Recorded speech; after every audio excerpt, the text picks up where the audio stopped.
Hello, this is Ben Television News Roundup, a compilation of major news stories in the weekend. And I'm Tunde Alabi. Thank you for being part of the program today.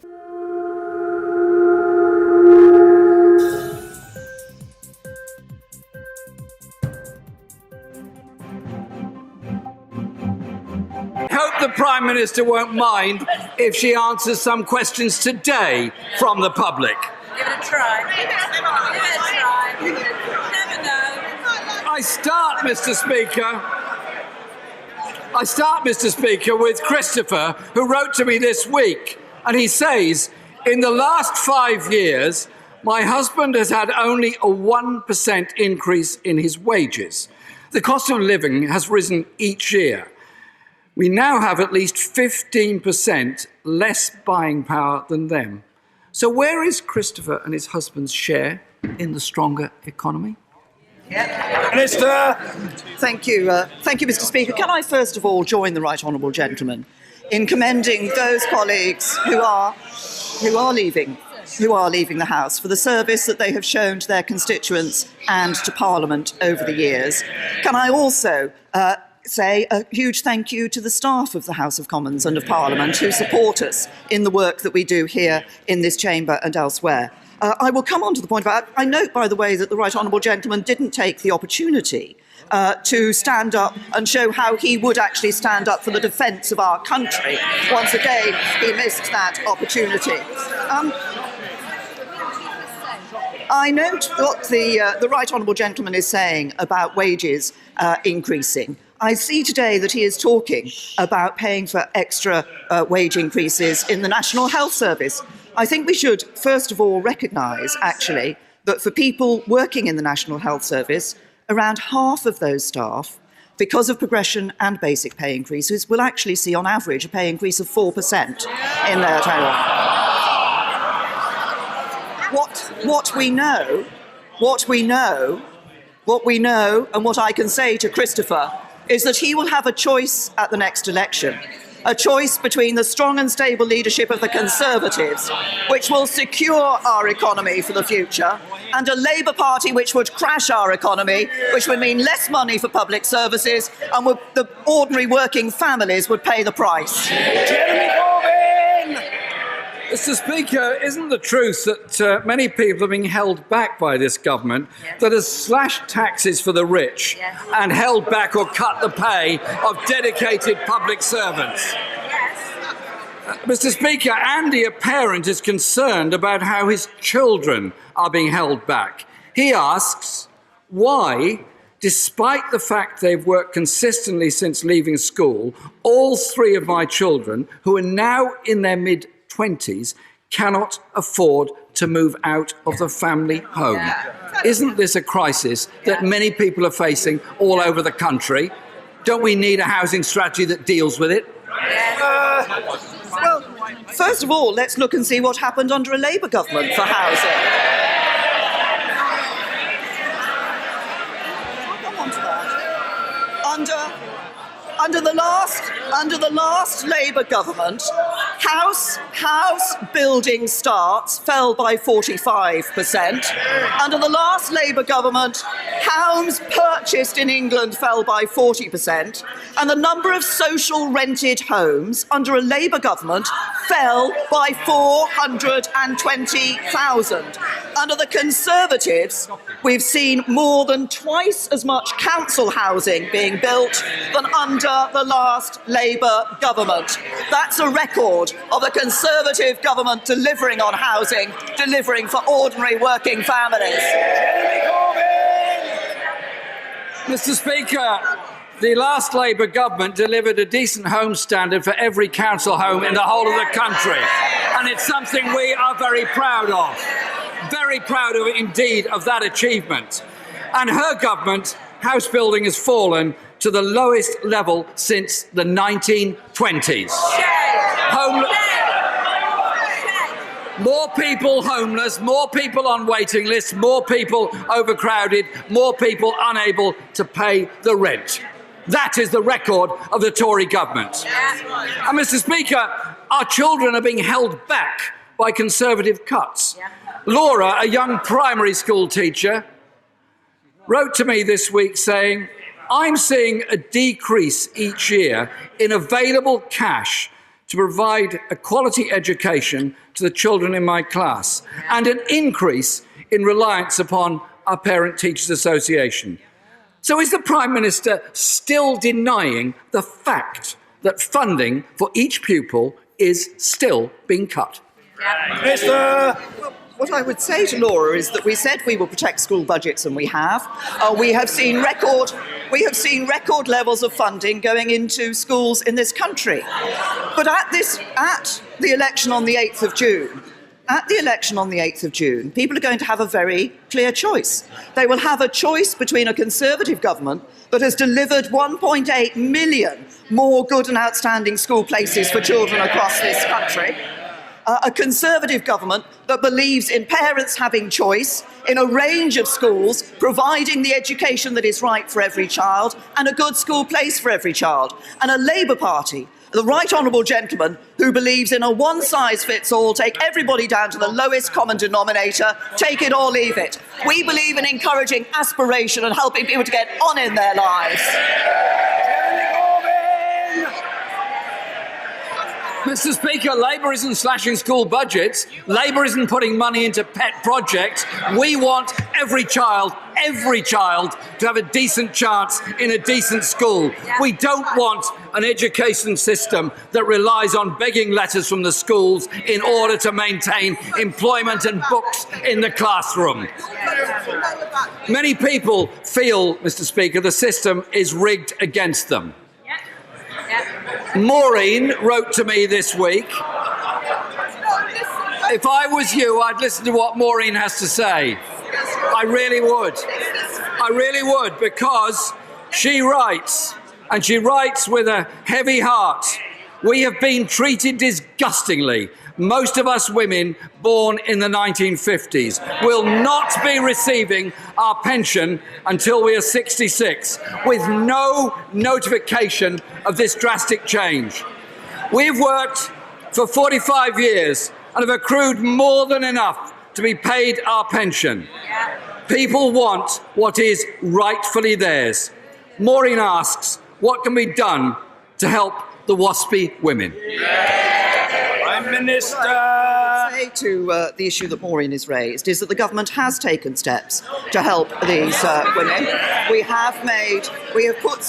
There's extra funding being made available, and we've ensured that there is a limit to the period of time that is affected in relation to these changes. But if the right honourable gentleman wants to talk about pensions and pensioners looking to the future, then once again there will be a very clear choice at this election. A clear choice between a Labour Party who in government saw the increase in basic state pension of 75 pence in 1 year, and a Conservative government whose changes to pensions mean basic state pensioners are £1,250 better off. But you only get that with a strong economy. And what do we know about Labour? Only yesterday we saw that we had finally emerged from Labour's economic crash. What we now see is a Labour Party that would do it again. Crash the economy, more debt, more waste, higher taxes, fewer jobs. That does nothing for ordinary working families or for pensioners.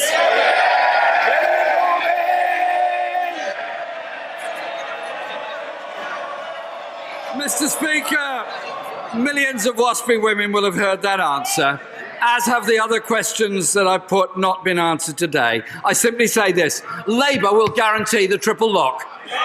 Labour will treat pensioners with respect, and we won't move the goalposts to people looking forward to retirement. Sybil, Mr. Speaker, who witnessed the Labour founding of the National Health Service, which made healthcare available for the many, not just a few, wrote to me this week, and she says this: I'm 88 and I've had a wonderful service from the National Health Service. But nowadays, I'm scared at the thought of going into hospital. With more people waiting more than 4 hours in the A&E, more people waiting on trolleys in corridors, more delayed discharges, Mr. Speaker, thanks to the Tory cuts, isn't Sybil right to be frightened about the future of NHS so long as this government remains in office? Prime Minister! Well, can I just say to the right honourable gentleman on the National Health Service, our National Health Service is now treating more patients than it ever has before. We're seeing more people having operations. We're seeing more doctors, more nurses, more midwives, more GPs, and record levels of funding into our National Health Service. But it's only possible with a strong economy, and that's only possible with a strong and stable government. And of course, over the coming weeks, we are all going to be out there campaigning across the country, as I will be, taking our record in the National Health Service. I did note this week that the Shadow Home Secretary has been campaigning in her own personal way. She has directed her supporters, her followers, to a website, I Like Corbyn But. It says, how will he pay for all this? But I've heard he wants to increase taxes. But I've heard he's a terrorist sympathiser. But his attitudes about defence worry me. They are right to be worried, unable to defend our country, determined to raise tax on ordinary workers, no plan to manage our economy. Even his own supporters know he's not fit to run this country.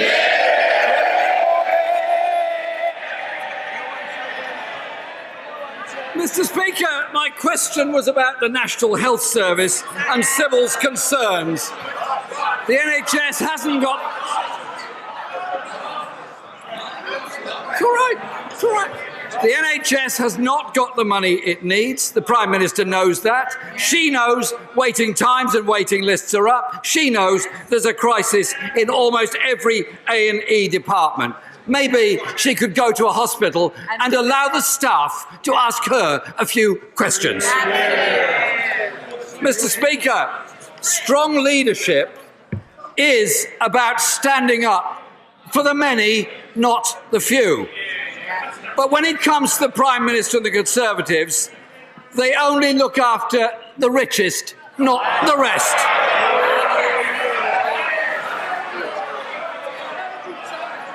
They are strong against the weak and weak against the strong. Far from building a strong economy, schools and our NHS are being cut. People can't afford homes. Millions can't make ends meet. That doesn't add up to a stronger economy for anyone. Mr. Speaker, the election on the 8th of June is a choice between a Conservative government for the few and a Labour government that will stand up for all of our people. Prime Minister!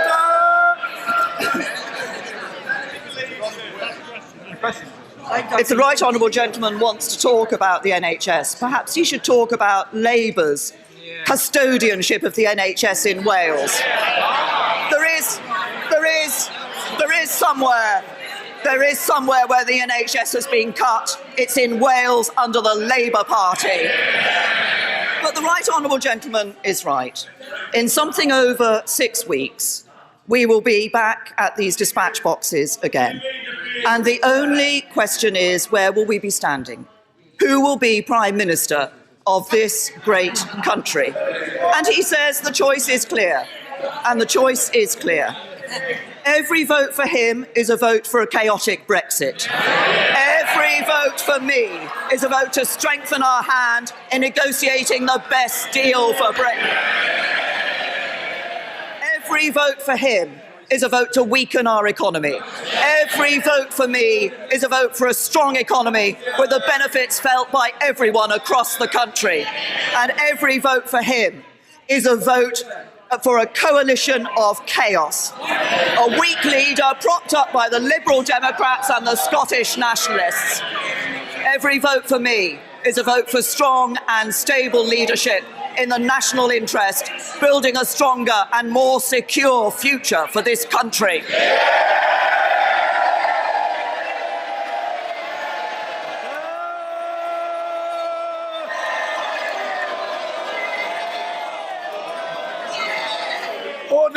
Minister, the exchanges between the Prime Minister and the Leader of the Opposition have been unprecedentedly comprehensive.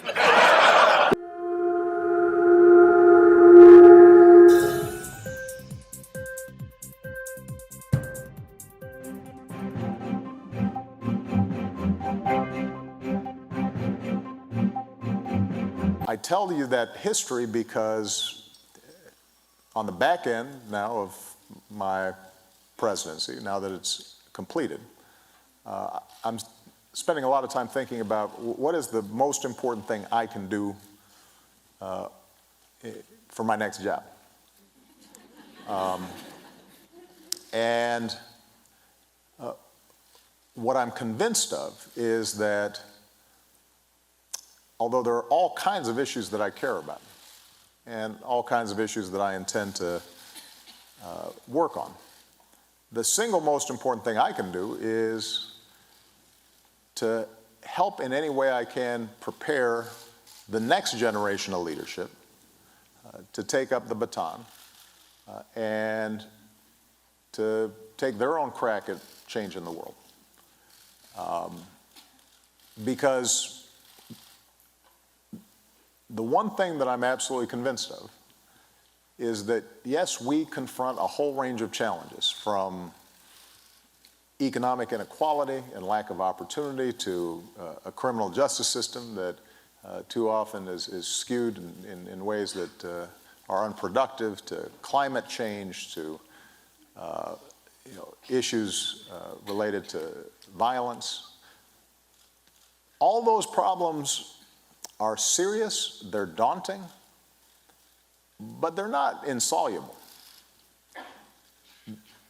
What is preventing us from tackling them and making more progress really has to do with our politics and our civic life.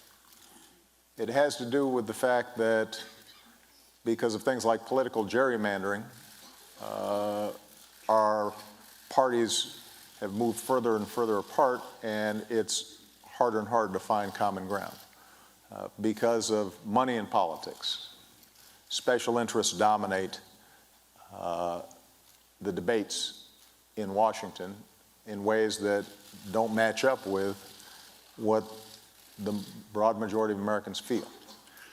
Because of changes in the media, we now have a situation in which everybody's listening to people who already agree with them and are further and further reinforcing their own realities to the neglect of a common reality that allows us to have a healthy debate and then try to find common ground and actually move solutions forward.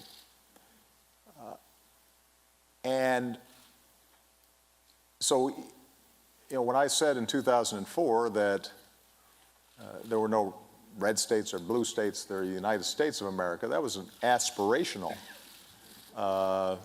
comment, but I think it's, and it's one, by the way, that I still believe, in the sense that when you talk to individuals one-on-one, there's a lot more that people have in common than divides them. But obviously it's not true when it comes to our politics and our civic life. And maybe more pernicious is the fact that people just aren't involved. They get cynical and they give up. And as a consequence, we have some of the lowest voting rates of any advanced democracy, and low participation rates then translate into a further gap between who's governing us and what we believe. The only folks who are going to be able to solve that problem are going to be young people, the next generation. And I have been encouraged everywhere I go in the United States, but also everywhere around the world, to see how sharp and astute and tolerant and thoughtful and entrepreneurial our young people are. A lot more sophisticated than I was at their age. And so the question then becomes, what are the ways in which we can create pathways for them to take leadership, for them to get involved? Are there ways in which we can knock down some of the barriers that are discouraging young people about a life of service? And if there are, I want to work with them to knock down those barriers and to get this next generation in, to accelerate their move towards leadership. Because if that happens, I think we're going to be just fine. And I end up being incredibly optimistic. And with that report, we conclude the news roundup for this week. Thank you for being part of the program. I'm Tunde Alabi. Enjoy the rest of your week. Bye. As part of our continued efforts to reach the African and other ethnic communities in the United Kingdom with greater impacts and create the platform to hear your silent and unheard views in this hugely growing community in the United Kingdom, our channel, Ben TV, presents to you another live current affairs television program. Our focus on the program is to review and discuss issues around the diaspora community in the UK. The program offers you that unrestricted voice on issues affecting you in the UK. Join us live every Monday at 10 a.m. to 12 noon. Another business segment of Dialogue in Diaspora, 2 to 3 p.m. every Monday. But guess what? You know you can be part of the program. Just send us an email at bentelevisionuk@gmail.com. Dialogue in Diaspora, your voice, your opinion on our TV.